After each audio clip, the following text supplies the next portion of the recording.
మా స్పెషల్ ఏంటో వచ్చి చూద్దురండి. గోకరకాయ కర్రీ, గోకరకాయ ఆలుగడ్డ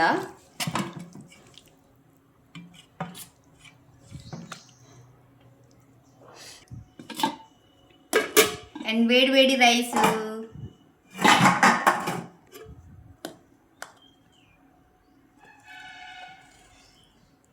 స్మెల్ అయితే మామూలుగా రావట్లేదు.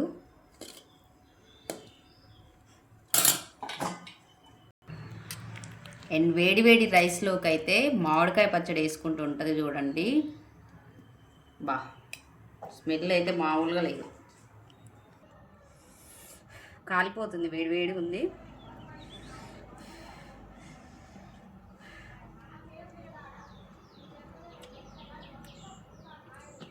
అయితే కొంతమంది ఉంటారు, కూతురు పెళ్లి చేసినాకనేమో అత్త వాళ్ళ ఇంట్లోనేమో మంచిగా ఉండాలి, అదే కోడలు వాళ్ళ ఇంటికి వస్తేనేమో కోడలికి అన్నం పెట్టకపోవడం, కొడుకుతో కలిసి ఉంటే ఓర్వకపోవడం అట్లా చేస్తారు. అసలు ఎందుకు అట్లా ఉంటారు? మన కూతురు వేరే వాళ్ళ ఇంటికి వెళ్ళినప్పుడు కోడలు మన ఇంటికి వచ్చినప్పుడు మన కోడల్ని కూడా కూతురులాగా చూసుకోవచ్చు కదా.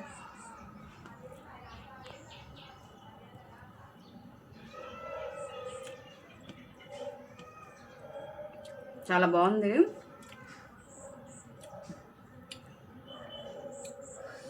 ఆలుగడ్డ అయితే చాలా స్పైసీగా ఉంది.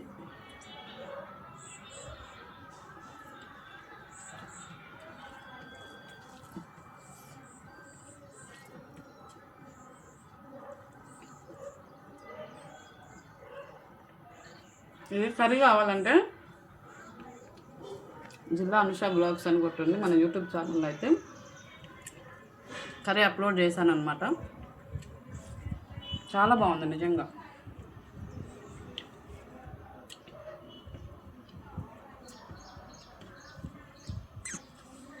గోకరకాయలు చూడండి ఎంత మెత్తగా కుక్ అయిపోయినాయో.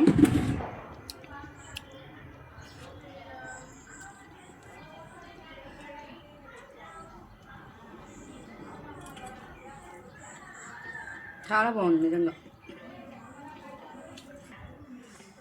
గోకరకాయ కర్రీ అయితే అయిపోయింది. ఇప్పుడైతే మామిడికాయ పచ్చడి. ఇది ఎట్లా చేశాను అనుకుంటున్నారా? నేనైతే ఈవెంట్కి వెళ్ళాను అనమాట. సో అక్కడైతే మ్యాంగోస్ చెట్టు ఉంది. ఇంకా అది నాకు చూడగానే మ్యాంగోస్ అయితే తెంచుకోవాలనిపించింది. వెంటనే తెంచేసుకున్నా, బ్యాగ్లో వేసుకున్నా అనమాట. సో ఆ 2 కాయలతోనే అసలు చూడండి పికిల్ అయితే ఎంత బాగా వచ్చింది, అసలు ఎంత బాగుందో టేస్ట్ అయితే. మామిడికాయ పచ్చడికి మించి ఏది రాదు కదా. వేడి వేడి అన్నంలో వేసుకుని తింటే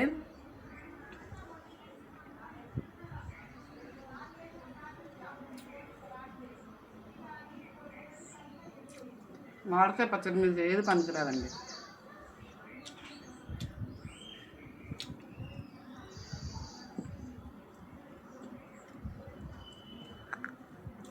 మీరు ట్రై చేశారా? మీరు కూడా ట్రై చేయండి.